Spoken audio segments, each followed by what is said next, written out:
नमस्कार। आज के इस खास विश्लेषण में आपका स्वागत है।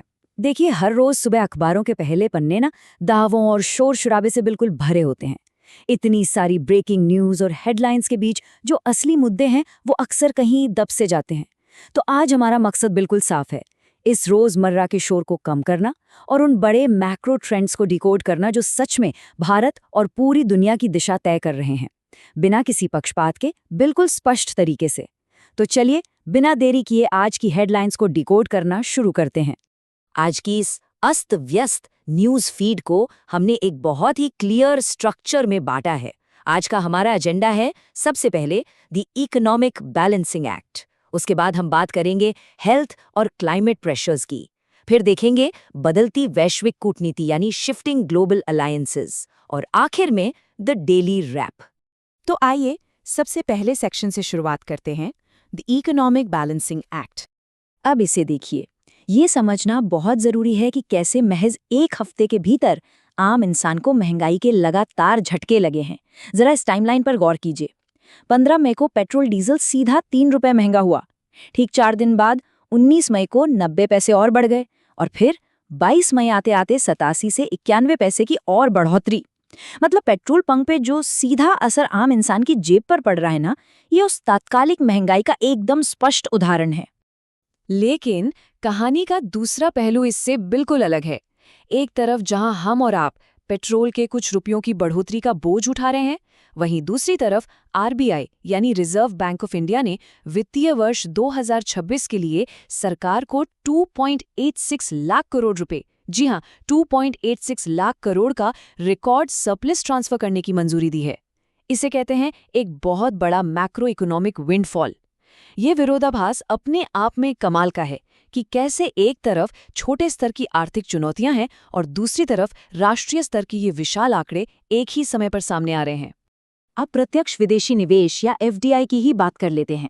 हम अक्सर क्या करते हैं, सिर्फ बड़े आंकड़ों को देखते हैं। वित्तीय वर्ष 2026 में ग्रॉस एफडीआई $95 बिलियन के रिकॉर्ड स्तर पर पहुंच गया। सुनने में तो ऐसा लगता है कि वाह क्या बात है, लेकिन जब आप नेट एफडीआई देखते हैं तो वो सिर्फ $7.7 बिलियन ही रहा। रिजर्व बैंक के मुताबिक ऐसा सप्लाई साइड के दबाव की वजह से हुआ है। तो ये हमें साफ तौर पर बताता है कि कैसे एक बहुत बड़ा ग्रॉस आंकड़ा असल में एक बेहद कम नेट इनफ्लो की सच्चाई को बड़ी आसानी से छिपा सकता है। खैर, अर्थव्यवस्था से आगे बढ़ते हैं और आते हैं अपने दूसरे सेक्शन पर, हेल्थ एंड क्लाइमेट प्रेशर्स। आजकल जिस तरह का चरम तापमान हम झेल रहे हैं, उसके कारण दिन के समय बिजली की मांग इतनी ज्यादा बढ़ गई है कि हमारे पावर ग्रिड्स अब हाफने लगे हैं। स्थिति सच में इतनी गंभीर हो गई है कि सरकार को सामने आकर बिजली बचाने की अपील करनी पड़ी है। तो ये सिर्फ कोई आम मौसम का बदलाव नहीं है, बल्कि हमारे रोजमर्रा के जीवन को चलाने वाले बुनियादी ढांचे का एक बहुत बड़ा इम्तिहान है।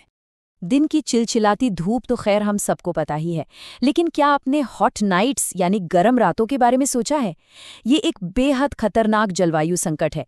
होता क्या है कि इसमें रात का तापमान खतरनाक रूप से ज्यादा बना रहता है। अब विज्ञान कहता है कि हमारे शरीर को दिन की गर्मी से रिकवर होने के लिए रात में ठंडक चाहिए होती है, लेकिन जब रातें भी इतनी गर्म होंगी तो शरीर को कोई राहत ही नहीं मिलेगी। और यही वजह है कि रात का ये बढ़ा हुआ तापमान दिन की उस तेज गर्मी से कहीं ज्यादा खतरनाक है। और बात सिर्फ हमारे शारीरिक स्वास्थ्य तक ही सीमित नहीं है।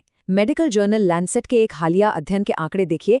1990 से 2023 के बीच भारत में एंग्जाइटी यानी चिंता से जुड़े विकारों के मामलों में सीधा 123% का उछाल आया है। 123%! ये कोई मामूली संख्या नहीं है, बल्कि एक ऐसा अलार्म है जो हमें मानसिक स्वास्थ्य की एक गहरी और चिंताजनक स्थिति की ओर इशारा कर रहा है। चलिए अब दुनिया के नक्शे पर नजर डालते हैं, हमारे तीसरे सेक्शन में, शिफ्टिंग ग्लोबल अलायंसेस।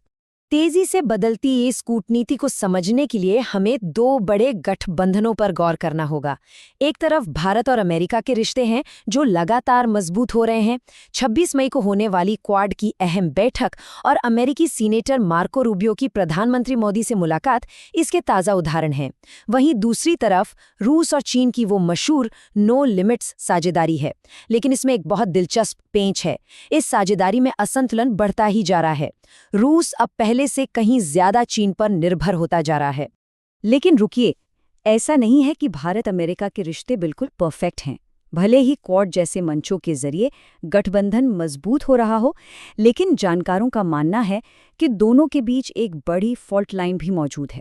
दरअसल कई विशेषज्ञ और ओपिनियन कॉलम्स ये मानते हैं कि अमेरिका एक समान या इक्वल साझेदारी की अवधारणा को समझने में आज भी थोड़ा संघर्ष करता है। कूटनीति में समानता का ये मुद्दा इन दोनों देशों के बीच एक ऐसा घर्षण बिंदु है जिसे भविष्य की विदेश नीति के लिए समझना बहुत ही अहम है।